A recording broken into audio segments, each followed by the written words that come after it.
तहरीके इंसाफ के रहनुमा सदाकत अली अब्बासी से। He has joined us. Abbasi साहब, सबसे पहले पार्लियामेंट के मुश्तरका इजलास में अपोजिशन ने थोड़ा तंग करना था, ये तो तय था, हमेशा ही होता है, लेकिन फिर सहाफ़ियों की एंट्री ही बंद कर दी गई। तमाशा स्पीकर को यकीन दहानी कराई थी कि हम अपना एहतजाज करेंगे लेकिन खिताब को इंटरप्ट नहीं करेंगे। एब्सोल्युटली, लेकिन ऑब्वियसली किसी ने वेट ही नहीं किया उसका। तो तमाशा ये जो सारा था ना अब्बासी साहब, ये पूरी दुनिया ने देखा है। तो इस तरह इजलास कराने से हुकूमत को हासिल हुआ क्या है, प्लीज़ आज बता दें। देखिए, इजलास कराने से हुकूमत को बहुत कुछ हासिल हुआ, ये तो एक अलग डिबेट है। हाँ, सहाफ़ियों का वहाँ होना ज़्यादा अच्छा होता, लेकिन चूँकि वह एहतजाज में थे और शायद वो तवज्जो बढ़ जाती, तो जब सहाफ़ी जिन्होंने रिपोर्ट करना है अगर उनका अपना कोई मामला आ जाए तो फिर कौमी मामले को तरजीह दी गई।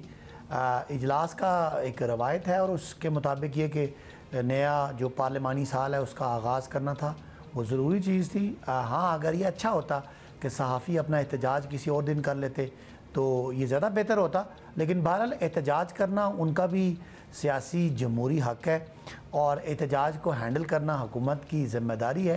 तो शायद एक सिचुएशन को ज़रा कोई गैर पसंदीदा होने से या कोई जैसे होता है कि गैर पसंदीदा लफ्ज़ ज़्यादा बेहतर है होने के लिए इनको रोका गया। अदरवाइज़ वो उनका एहतजाज था और वो उसी रोड पे बैठे हुए थे और लोगों ने जाके उनकी जो भी उनके साथ अपनी इजहार यकजहती करना था वो भी हुआ। लेकिन बहरहाल इस इजलास से हासिल ये होना है कि इंशाल्लाह कानून साजी होनी है और कानून साजी जो है वही हमारा मेन मकसद है और वही इसका फ़ायदा था। अब्बासी साहब, वैसे उनको रोक के उन पे ज़्यादा अटेंशन दी गई and I am just wondering कि ये किसी ने क्यों नहीं सोचा कि जब उन्होंने खुद ही वादा कर दिया है कि जी हम जाके इजलास को बिल्कुल डिस्टर्ब नहीं करेंगे, तो आपने उनको रोका और फिर ऑफ कोर्स सारी अटेंशन उन पे ऑलरेडी चली गई। वो तो खुद अटेंशन ला भी नहीं रहे थे। गैर पसंदीदा आप कह रहे हैं तो वो सूरत हाल इख्तियार कर गया। खैर अब्बासी साहब, अब मगर आई वंडर कि आपको भी क्या क्या कुछ डिफेंड करना पड़ता है। अब PMD का मामला हो या ख़ास तौर पर इलेक्ट्रॉनिक वोटिंग मशीन का मामला हो, हुकूमत कहती है कि अब किसी की नहीं सुनेंगे, कानून तो पास करवा के छोड़ेंगे, माई वे और हाईवे वाला सीन है ना। तो इस रवैये को जमहूरी कहना एक ज़्यादती नहीं है?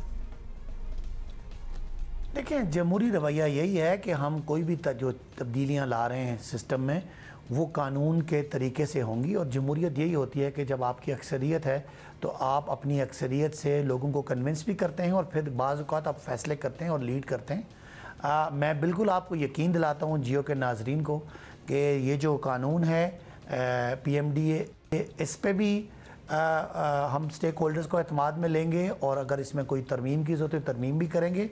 और जो दूसरा इलेक्ट्रॉनिक वोटिंग मशीन है उस पर भी कौम को एतमाद में लेंगे, पॉलिटिकल पार्टीज़ को एतमाद में लेंगे। लेकिन एक वक्त में हमने फ़ैसला करना है और जमहूरियत में हमें पार्लियामान में अक्सरियत है और हम अगर कहीं इख्तलाफ है तो हम अपनी राय, हमारी राय को बेहतर राय समझा जाए और अगर हम कोई गलत फ़ैसला करेंगे तो अवाम पाकिस्तान बिल्कुल इसका उनके सामने होगा और वो हमें अपना रिएक्शन देंगे।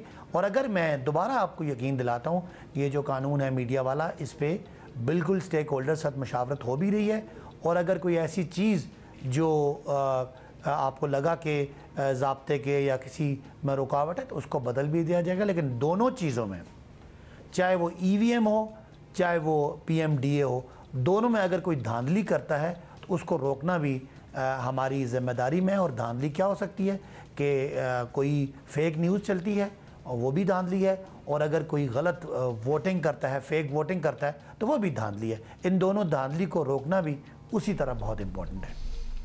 और अब्बासी साहब, ये ज़रूर बताइएगा कि पार्लिमानी रिवायत के साथ जो हो रहा है उस पर आपका मौक़िफ़ अपनी जगह, लेकिन और आपने बड़ी अच्छी तरह एक्सप्लेन भी कर दिया, लेकिन ये याद रहे कि हुकूमत के पास 2 साल भी नहीं बचे और कुछ चीज़ें तो एग्जाम्पल्स हमारे सामने, जैसे कि कंटोनमेंट बोर्ड इंतखाबात बता रहे हैं कि जिस तरह आप मुखालफिन का कंप्लीट सफाया चाहते हैं वो होने नहीं वाला, वो मुमकिन नहीं है। तो महंगाई वोट में ट्रांसलेट हो गई तो और मुश्किल होगी। इन सब को कंट्रोल करने के लिए कोई प्लान है या सारी तवज्जो बस साफियों वाली है?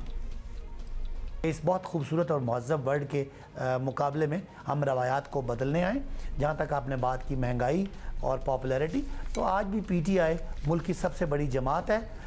चारों सूबों में अगर किसी को वोट पड़ा है तो वो पीटीआई है, सबसे ज़्यादा उम्मीदवार पीटीआई के, सबसे ज़्यादा जीत पीटीआई की। हाँ, किसी एक वार्ड में हम पहले से ज़्यादा वोट लिया, किसी में कम लिया, गुजरांवाला में हमें ज़्यादा वोट पड़ गया, पिंडी में कम पड़ गया, ये चीज़ें एडजस्टमेंट होती रहती हैं और ये सारे लोकल फैक्टर्स हैं। कौमी सतह पे पीटीआई सबसे मकबूल जमात है और इमरान खान सबसे मकबूल और मकबूलियत जिनकी बढ़ रही है वो लीडर हैं, और ये बात इस इलेक्शन ने भी साबित कर दी है। चलें, सदाकत अली अब्बासी साहब शुक्रिया आपका। लेकिन सर वैसे पार्टी में अंदरूनी तौर पर इस मामले पर ज़रूर गौर करना चाहिए जो कैंटोनमेंट के इंतखाबात का नतीजा आया है ना, because this should be a matter of concern for Pakistan Tehreek Insaf.